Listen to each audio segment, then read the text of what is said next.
Hey everyone, welcome back to my channel that is Tech Karuna, and I hope all of you know that I'm running a series on Canva. It's Canva tutorial, and today we are going to learn that how to add an emoji or icon in a Canva document.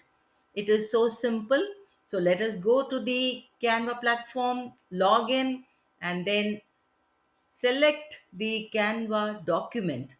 Just open a plain document and type the character colon. That's it. When you type the colon, a search bar will appear and you can type anything on that to search for the icon or an emoji. Like you can type pizza, pasta, star, peas, love, water, clouds, rains, plants, anything.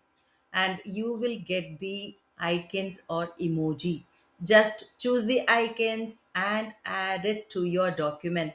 That is so simple to do it. I hope you learned something new and this is beneficial to you. If you found this useful, click the button like, share, and subscribe. And thank you for watching.